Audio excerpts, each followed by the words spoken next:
Hello दोस्तों, Jharkhand talk में आपका स्वागत है।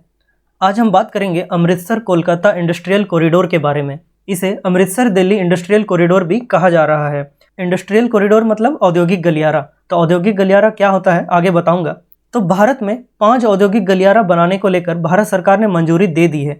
इन्हीं 5 औद्योगिक गलियारों में से एक है अमृतसर कोलकाता औद्योगिक गलियारा। वैसे तो सभी 5 औद्योगिक गलियारों के बारे में आपको थोड़ी बहुत जानकारी होनी चाहिए। सभी के बारे में मैं आपको थोड़ा बहुत बताऊंगा भी, पर इस वीडियो में हम मेनली बात करेंगे अमृतसर कोलकाता इंडस्ट्रियल कॉरिडोर के बारे में, क्योंकि ये कॉरिडोर भारत के 7 राज्यों से होकर गुजरेगी, जिसमें हमारा झारखंड भी शामिल है। इसलिए इसके बारे में जानना हमारे लिए जरूरी हो जाता है। तो उससे पहले अगर आप झारखंड बेस्ड किसी भी एग्जाम्स की तैयारी कर रहे हैं और झारखंड से जुड़ी इंपॉर्टेंट न्यूज़ को डिटेल्स में जानना चाहते हैं तो इस चैनल को सब्सक्राइब कीजिए। मैं इस चैनल पर झारखंड बेस्ड एग्जाम्स से रिलेटेड सभी न्यूज़ का डिटेल्ड एक्सप्लेनेशन लेकर आऊँगा, जिससे आपको एग्जाम्स में काफ़ी मदद मिलेगी। तो चैनल को सब्सक्राइब कीजिए और वीडियो को दोस्तों के साथ शेयर कीजिए। तो हाल ही में आपने ये खबर पढ़ी होगी कि हजारीबाग के गौरियाकर्मा में पशुपालन विभाग की जमीन पर बनेगा इंडस्ट्रियल कॉरिडोर। इस वीडियो में हम इसी न्यूज़ के बेसिस पर इससे जुड़े फैक्ट्स को देखेंगे जो हमारे एग्जाम्स के लिए ज़रूरी है। सबसे पहले संक्षेप में आप लोगों को बता दूं कि इंडस्ट्रियल कॉरिडोर या औद्योगिक गलियारा क्या होता है। एक देश में अर्थव्यवस्था के विभिन्न क्षेत्र या जो इकोनॉमिक सेक्टर्स होते हैं वे एक दूसरे पर निर्भर होते हैं। जैसे कि कोई भी सामान हो वह एक ही जगह पर पूरा नहीं बनाया जाता है।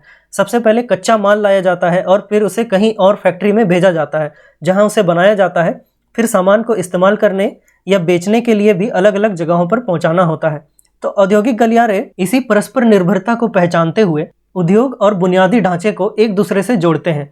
मतलब कि ये जो कॉरिडोर होते हैं ये इंडस्ट्री और जो डिपेंडेंट बेसिक इंफ्रास्ट्रक्चर होते हैं उन्हें एक दूसरे से जोड़ने का काम करते हैं। तो इसके अंतर्गत हाई स्पीड ट्रांसपोर्टेशन नेटवर्क होते हैं, जैसे कि रेलवे, रोड और एडवांस कार्गो हैंडलिंग इक्विपमेंट के साथ पोर्ट्स यानी बंदरगाह होते हैं और आधुनिक एयरपोर्ट और लॉजिस्टिक पार्क आदि होते हैं। इन्हें उद्योगों की आवश्यकताओं को पूरा करने के लिए बनाया जाता है। तो औद्योगिक गलियारा बेसिकली मल्टी मॉडल परिवहन सेवाओं से युक्त गलियारा या रास्ता होता है जो अलग अलग राज्यों से गुजरते हुए 2 विशिष्ट स्थानों को जोड़ता है। तो भारत सरकार ने 5 औद्योगिक गलियारा परियोजनाओं को बनाने की मंजूरी दे दी है। ये 5 हैं और इनमें से पहला है दिल्ली मुंबई औद्योगिक गलियारा, दूसरा है अमृतसर कोलकाता औद्योगिक गलियारा, तीसरा है चेन्नई बेंगलुरु इंडस्ट्रियल कॉरिडोर, चौथा है वाइजैक चेन्नई औद्योगिक गलियारा और पांचवा है बेंगलुरु मुंबई औद्योगिक गलियारा। और ये उन राज्यों के नाम है जहां से होकर ये गुजरेगी। आप इन 5 गलियारों को इस मैप की मदद से भी समझ सकते हैं। हम इस वीडियो में मेनली अमृतसर कोलकाता औद्योगिक गलियारा के बारे में बात करेंगे, क्योंकि ये हमारे झारखंड से होकर गुजरेगी और इसके अलावा और 6 राज्यों से गुजरेगी। उनमें है पंजाब, हरियाणा, उत्तर प्रदेश, उत्तराखंड, बिहार और पश्चिम बंगाल। मतलब कि ये कुल 7 राज्यों में बनेगी और 7 राज्यों के 20 शहरों को इससे फायदा होगा।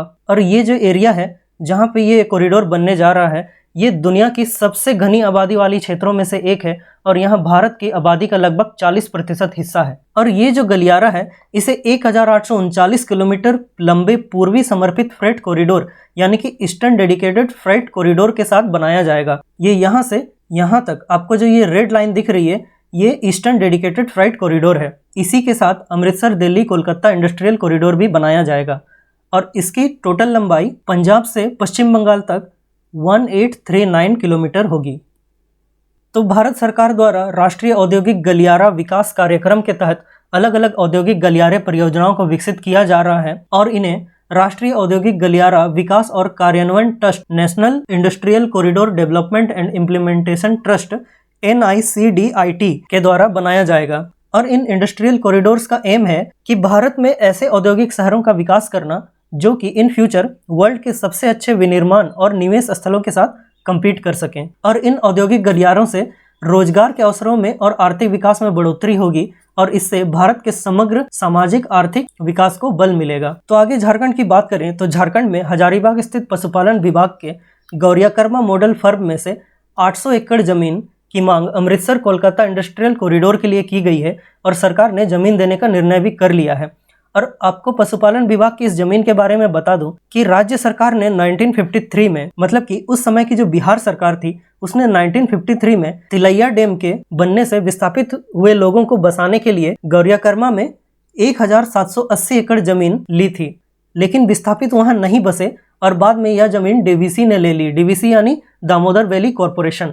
फिर सरकार ने 1955 में इसे वापस लेकर बिहार सरकार के पशुपालन विभाग को दे दी। लेकिन धीरे धीरे यहाँ की जमीन पशुपालन विभाग के हाथ से निकलती गई और अभी 1000 एकड़ में भारतीय कृषि अनुसंधान केंद्र बन रहा है और 100 एकड़ जमीन पूर्व की सरकार में पशुपालन महाविद्यालय खोलने के लिए देने का प्रस्ताव रखा गया था और 50 एकड़ में पशुपालन स्कूल और राजकीय पशु प्रक्षेत्र चल रहा है। यहाँ रेड सिंधी नस्ल के गाय का पालन होता है और इसके अलावा सिमडेगा जिले के कोलीबेरा प्रखंड में पशुपालन विभाग की जमीन पर ही बस अड्डा बनाए जाने की योजना है और कांके प्रखंड कार्यालय परिसर में पशुपालन विभाग की जमीन पर ही प्रखंड का मॉडल भवन बना दिया गया है और रांची में जो स्थित खेलगांव है वो भी पशुपालन विभाग की जमीन पर ही बना है। और पिछली सरकार में यहाँ की करीब 12 एकड़ जमीन को कपड़ा बनाने वाली कंपनी को दे दी गई थी। इसका विरोध भी हुआ था, लेकिन इसके बावजूद जमीन उस कंपनी को दे दी गई थी। और होटवार में पशुपालन विभाग की जमीन पर ही केंद्रीय कारा का निर्माण किया गया है और छतरा में पशुपालन विभाग की 1600 एकड़ के फर्म को एक निजी कंपनी को देने की बात पूर्व की सरकार में की गई थी। और अभी गौरियाकर्मा में जहाँ पशुपालन विभाग की जमीन पर इंडस्ट्रियल कॉरिडोर बनाए जाने की बात की जा रही है, वहाँ की सैकड़ों एकड़ जमीन पर आसपास के लोगों ने कब्जा कर रखा है। इसे लेकर एक बार कार्रवाई भी की गई थी, लेकिन राजनीतिक दबाव के चलते कब्जा नहीं हटाया गया था। और अब उसी पशुपालन विभाग की जमीन पर ये अमृतसर कोलकाता इंडस्ट्रियल कॉरिडोर भी बनाए जाने की बात की जा रही है। तो इसीलिए ये कहा जा रहा है कि राज्य में पशुपालन विभाग की जमीन पर पशुपालन को छोड़कर बाकी हर काम हो रहा है। तो ये वीडियो था इस न्यूज़ से रिलेटेड और ये हमारे लिए इम्पोर्टेंट था क्योंकि ये जो अमृतसर कोलकाता इंडस्ट्रियल कॉरिडोर है ये हमारे झारखंड के कोडरमा, हजारीबाग, गिरिडीह और धनबाद से होकर गुजरेगी। इसीलिए हमारे लिए इस न्यूज़ को जानना जरूरी था। तो आगे इस न्यूज़ से रिलेटेड कुछ फैक्ट्स के बारे में बात कर लेते हैं। तो हमने यहाँ पशुपालन विभाग का जिक्र किया था, तो झारखंड के जो कृषि, पशुपालन और सहकारिता मंत्री हैं वो है बादल पत्रलेख। और हजारीबाग के बारे में आपको कुछ चीज़ें बता दूं तो हजारीबाग को 7 पहाड़ियों से घिरा शहर भी कहा जाता है और यहाँ विनोबा भावे विश्वविद्यालय यानी कि जो विनोबा भावे यूनिवर्सिटी है इसकी स्थापना 1922 में हुई थी। और हजारीबाग में पुलिस प्रशिक्षण केंद्र है और इसकी स्थापना हुई थी 1912 में। और यहाँ सीमा सुरक्षा बल प्रशिक्षण केंद्र एवं स्कूल यानी कि BSF training centre and school है, ये हजारीबाग के मेरू में है और इसकी स्थापना हुई थी 1966 में। और हजारीबाग का जतिन बागा राम विनोद सिंह को कहा जाता है। जतिन बागा या जो बागा जतिन है ये इंडियन फ्रीडम फाइटर थे। तो ये वीडियो था इस न्यूज़ से रिलेटेड। उम्मीद है आपको काफ़ी कुछ जानने को मिला। ऐसे ही अपडेट्स पाने के लिए इस चैनल को सब्सक्राइब करें और आप मुझे इन सोशल मीडियाज़ पर जुड़ सकते हैं या मुझे इस मेल ID पर मेल भी कर सकते हैं। Thank you so much. जोहार।